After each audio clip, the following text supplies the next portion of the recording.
Bonjour, je m'appelle Amina Myriam Tebini, je suis altiste.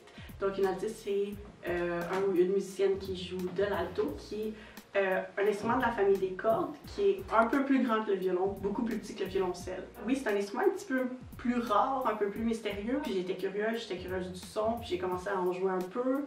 Je trouvais ça stimulant qu'il y ait comme une nouvelle clé, je trouvais ça drôle. Puis là, à mon entrée au secondaire, on m'a dit « Ah, t'as déjà joué de l'alto, puis tu sais lire la clé de Do, parce que c'est pas en clé de sol comme le violon. C'est une clé qui est rare, la clé de Do, 3e ligne. » Donc, on m'a dit « Voudrais-tu, s'il vous plaît, jouer un peu d'alto? » Puis là, je suis rentrée dans tous les orchestres à l'école comme ça, parce qu'on a toujours besoin d'altistes. Puis, de toute façon, c'était mon instrument, c'était ma voix, je pense que ça matchait bien ma personnalité. J'ai jamais regretté, là. Je suis jamais retournée en arrière, c'est comme ça. Encore une fois, c'est un hasard, mais c'est un bon hasard.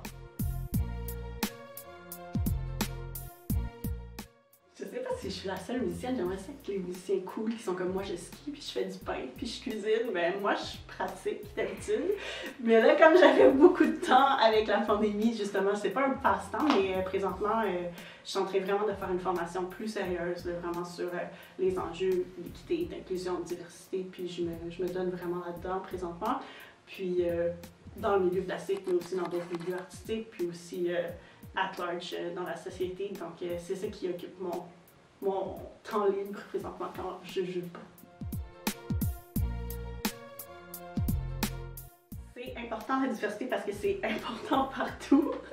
Parce que c'est juste, il n'y a aucun désavantage à un métissage. Premièrement, on veut parler à tout le monde, donc on a besoin d'inclure tout le monde dans la conversation.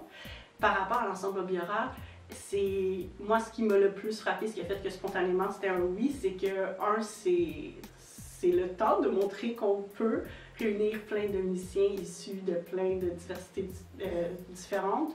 C'est pas vrai que c'est difficile de trouver du répertoire, c'est pas vrai que c'est difficile d'aller parler à des publics qui sont différents des publics traditionnels de la musique classique. Puis surtout,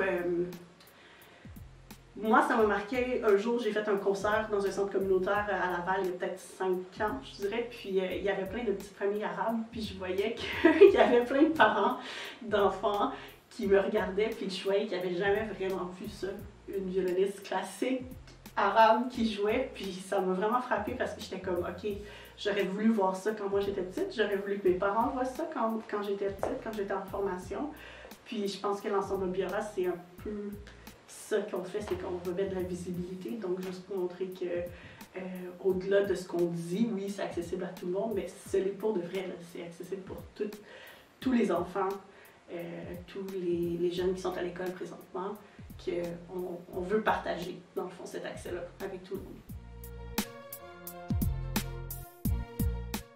Je suis enceinte de 6 mois, donc je veux dire, mon futur bébé, quand même, c'est dur de passer à côté. Mais je pense que c'est comme pas le symptôme, le résultat de quelque chose aussi où j'ai eu un peu. Au début, comme tout le monde, j'ai paniqué, je ne savais pas où on s'en allait, c'était l'arrêt total. Puis finalement, ça m'a créé beaucoup d'espace pour voir ce que moi j'avais envie de faire, dont un projet de famille, mais aussi démarrer mon ensemble. J'ai beaucoup fouiné, beaucoup lu, je me suis beaucoup intéressée à tous les enjeux justement de diversité, entre autres dans le milieu classique. Je me suis beaucoup posé des questions, donc je pense que ça m'a ouvert plusieurs portes qui n'existaient juste pas en mars 2020, puis que je suis surprise de voir où j'en suis maintenant. J'ai réfléchi à cette question-là parce que souvent les cas, ben oui, j'aime Bach, j'aime Brahms, j'aime Stravinsky, mais j'ai comme envie de vous parler de nouveaux compositeurs tristes que j'ai découverts à la place. Justement, là, en travaillant avec mon ensemble, j'ai découvert la musique de Cathy Aga, qui est une compositrice canadienne qui vit aux États-Unis. J'avais d'abord découvert son Debrecen Passion, puis en fait, on va performer une de ses pièces qui s'appelle All the Ends of the World dans notre prochain concert. Donc là, j'explore beaucoup sa musique, ça m'a marqué. Une autre compositrice aussi avec qui j'ai eu la chance d'aller à l'école, qui s'appelle Rina Esmail, qui est une compositrice indo-américaine. Puis en fouinant dans tout son répertoire, on a découvert un super beau quintet avant, qui s'appelle The Light is the Same. Puis on va aussi le mettre, c'est comme une des pièces qui est en honneur dans mon concert, fait que là, je découvre de plus en plus sa musique, puis son langage à elle aussi. Donc, ouais, je suis plus en mode découverte que favori ces temps-ci. Je pense que de plus en plus je vieillis, plus je me rends compte que c'est que de faire de la musique qui veut dire quelque chose pour moi, avec des artistes que je respecte aussi, puis que j'ai envie de partager mon art avec eux. Il y a quelques années, ça n'aurait pas été ça ma réponse, mais là, c'est ce que je me rends compte, c'est de jouer de la musique bien entourée, de mieux en mieux entourée.